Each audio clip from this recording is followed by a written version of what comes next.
बाप और बेटे और रूह कुदस के नाम से आमीन। रोज़ों के दूसरे जुमे के कलाम इलाही से आज हम तौबा, तब्दीली और पशेमानी का कलाम सुनते हैं और इसके साथ ही मसीह खुदावंद आज हमारी रहनुमाई करता है कि हम बाहमी प्यार और मोहब्बत में बढ़ सकें। बस कहा जाता है कि जो गलती नहीं कर सकता वो फरिश्ता होता है और जो गलती करके माफ़ी मांग ले वो इंसान होता है और जो गलती करके डट जाए वो शैतान होता है। हमने आज देखना है कि क्या हम फरिश्ता सीरत हैं, क्या हम इंसान हैं या हम शैतान हैं। और जब हम अपने गुनाहों पर पशेमान होते हैं तो हम इस बात को कबूल करते हैं कि हम इंसान हैं, और जब हम इंसान हैं तो खुदा हम सबको माफ़ करने वाला फसल भी अता करता है, रहम भी अता करता है, क्योंकि वो रहीम और मेहरबान और कुदरत वाला खुदावंद खुदा है। बस रोज़ों के ये अयाम हमें तौबा, तब्दीली, पशेमानी और असर नो पैदा होने का फजल अता करते हैं और खुदा की रहमतें देखने का फजल अता करते हैं। और खुदा की रहमतें क्या है कि वो अपना सूरज नेको बद पे चमकाता है, वो अपना मी जो है क्या रास्तबाज और नारास्तबाज पर बरसाता है। ये उसकी रहमतें हैं, ये उसके फजाइल हैं कि खुदा हम सबको जो है वो ज़िंदगी बख्शता है, नेमतें अता करता है। और आज जब हम पहली तिलावत सुनते हैं जो कि हिस्कियाल नबी की किताब में से है कि खुदा फरमाता है कि शरीर गुनाहों से बास आए और कवानीन को याद करे और अदलो इंसाफ के काम करे तो वो जरूर जिंदा रहेगा। और अगर सादिक यानी नेक शख्स जो है जब मकरू काम करे तो क्या वो जिंदा रहेगा। और इसी को मसीह खुदावंद भी फरमाता है कि अगर नमक का मजा जाता रहे तो वो किस चीज से नमकीन किया जाएगा सिवाय इसके कि वो बाहर फेंका जाए और पांव तले रौंदा जाए। यानी नेकी के कामों को हमने रोकना नहीं है, अपनी सदाकत को, अपने ईमान को और अपने आप को जो है खुदा के लिए सर्व करना है, खुदा में होकर जिंदगी गुजारनी है। और इसी को हिस्कियाल कहता है कि क्या खुदा इंसान की हलाकत से खुश होता है? बेशक नहीं, बल्कि खुदा तो है तौबा की दावत देता है। तौबा का आज पैगाम हमें मिलता है कि हम तौबा, तब्दीली से और पशेमानी से असर नो पैदा हो जाएं। और मसीह खुदावन जो है आज की अंजील मुकद्दस में बड़ी ही खूबसूरती से बयां करता है कि तुम सुन चुके हो कि खून मत कर, जैसे खुदा के 10 अहकामात में बयां किया गया है कि 5वां हुक्म खून मत कर। लेकिन मसीह खुदावन जो है खून से बढ़कर जो है एक और बात करता है कि मैं तुमसे कहता हूं कि तुम गुस्सा ना कर। और गुस्सा करने की बात मसीह खुदावन कहता है कि अगर तू अपने भाई पर गुस्सा करे तो अदालत में सजा के लायक है, और अगर उसे राका कहे तो अदालत आलिया में सजा के लायक है, और अगर उसे अहमक कहे तो फिर जो है जहन्नम में आग के सजावार है। आज ये तीनों बातें जब हम अपनी जिंदगी में देखते हैं तो ये गुस्सा होता क्या है? ये गुस्सा जो है कि इमोशन है, ये जज्बा है। जैसे मोहब्बत एक इमोशन है और इंसानी फितरत में है कि हर इंसान मोहब्बत चाहता है, हर इंसान नेकी पसंद करता है, हर इंसान जो है गुस्से में भी आ जाता है। और जब गुस्से की बात करते हैं तो गुस्सा जो है ये दो तरह से होता है, एक कंस्ट्रक्टिव एंगर और दूसरा होता है डिस्ट्रक्टिव एंगर। कंस्ट्रक्टिव एंगर जो होता है ये तामीरी गुस्सा होता है। तामीरी गुस्सा क्या है कि जब इंसान जो है गैरत खाता है, इज्जत नफ्स रखता है। और जब मसीह खुदावन की बात करें कंस्ट्रक्टिव एंगर की कि मसीह खुदावन के बारे में लिखा है कि तेरे घर की गैरत मुझे खा जाएगी। और मसीह खुदावन जो है वो व्यापारों के तख्त उलट देता है।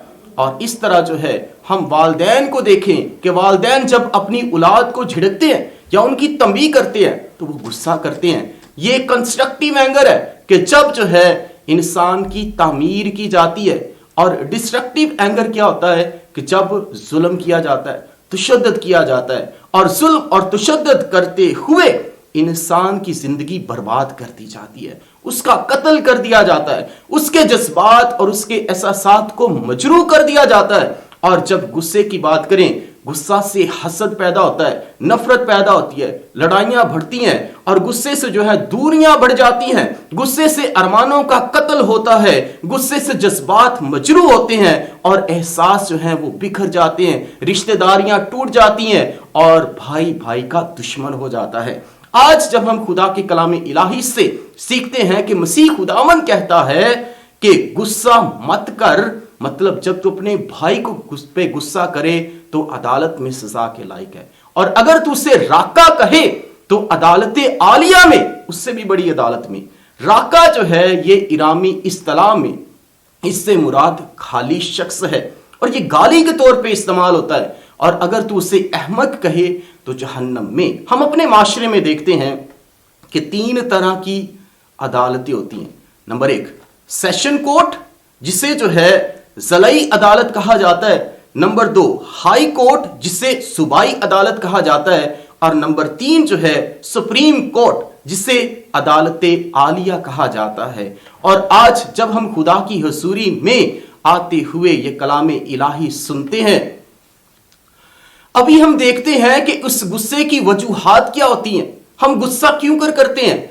और जब गुस्से की बात करें, गुस्सा एक इमोशन है, ये इमोशन है और इसकी वजूहात जो होती हैं, डिप्रेशन हो सकता है या दबाव हो सकता है। और ये डिप्रेशन, ये दबाव, ये फ्रस्ट्रेशन क्या होती है कि जब इंसान कारोबार में जो है उसको मसले मसाइल आ जाए, या कोई गाली दे दे, या कोई जो है आपको चीज नापसंद है, इंसान गुस्सा करता है।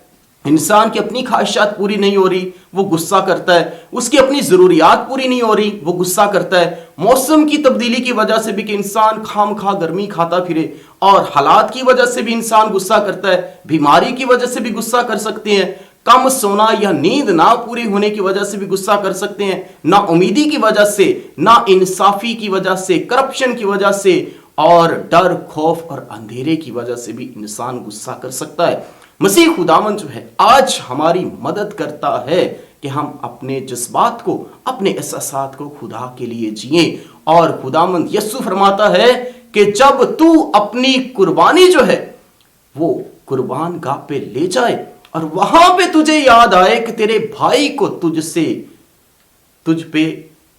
कुछ रंजिश है, जब तू अपनी कुर्बानी को कुर्बान गाह पर ले जाए और वहां पे तुझे याद आए कि तेरे भाई को तुझसे कुछ रंजिश है, तो अपनी कुर्बानी कुर्बान गाह पे छोड़कर चला जा। पहले अपने भाई से मेल कर और फिर जो है आकर जो है अपनी कुर्बानी खुदा की हजूरी में गुजरा। हैकल की बात करें कि हैकल में कुर्बान गाह थी और ये सबसे मुकद्दस जगह है। और हैकल के 3 हिस्से हैं। पहला हिस्सा जहां पे व्यापारी करते थे वो लोग, दूसरा हिस्सा जहां पे मोमिनीन इबादत के लिए सर झुकाते थे, और तीसरा हिस्सा जो कि होली ऑफ होलीज, जिसे कदूसुल कदास कहा जाता है, जहां पे सिर्फ साल में एक दफा जो है काहिने आजम जो है वो जाते हुए खुदा की हजूरी में इबादत करता था। और मसीह खुदावंद कहता है कि अगर तू कुर्बान गाह पे भी चला जाए और वहां पे तुझे याद आए कि तेरे भाई को तुझसे कुछ रंजिश है, तो अपनी कुर्बानी जो है वहां पे छोड़कर चला जा और अपना नसराना जो है फिर वापस आकर गुजरान। सबसे पहले अपने दिल को साफ करते हुए, अपने भाई को माफ करते हुए, उससे कबूल करते हुए, उससे माफी मांगते हुए।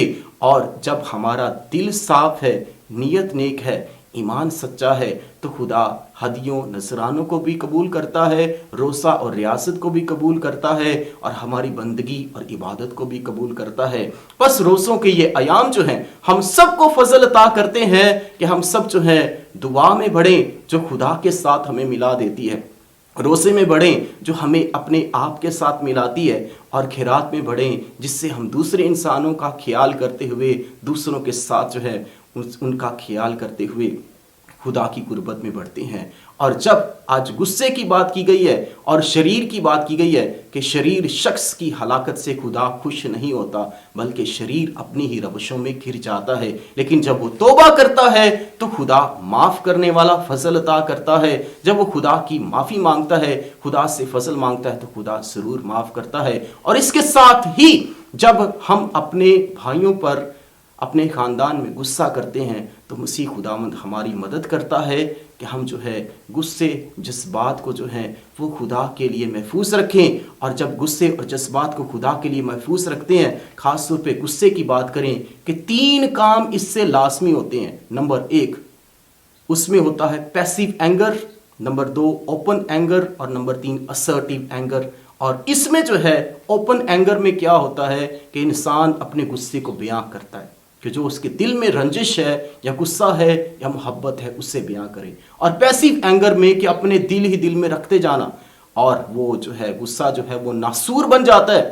اور کہا جاتا ہے کہ اگر زخم چھوٹا ہو تو اسے علاج کر سکتے ہیں، لیکن اگر وہ زخم جو ہے بڑھ جائے تو وہ لا علاج بن جاتا ہے، وہ کینسر کی صورت اختیار کر جاتا ہے. اور اسرٹیو اینگر کیا ہے کہ جس میں جو ہے انسان جو ہے مثبت طور پہ جو ہے وہ اپنے غصے کو استعمال کرتا ہے. جیسے والدین نے اگر جھڑکا ہے تو اسے مثبت طور پہ لینا ہے، محنت کرنی ہے، آگے بڑھنا ہے. اور جو ہے گھر کی غیرت جو ہے، خدا کی غیرت، گھر کی غیرت جو ہے اسے بھی مثبت طور پہ جو ہے استعمال کرنا ہے، یہ اپنی عزت نفس رکھنا ہے. اور جب ہم خدا کے کلام کو آج سنتے ہیں تو یاد رکھا جائے کہ خداوند فرماتا ہے کہ دیکھ دنیا کی آخر تک میں ہر روز تمہارے ساتھ ہوں. آئیں خداوند کی حضوری میں وقت گزارتے ہوئے، خدا کے کلام کو سنتے ہوئے اس کی محبت کو اپنی زندگی میں جئیں اور مسیح میں بڑھتے جائیں.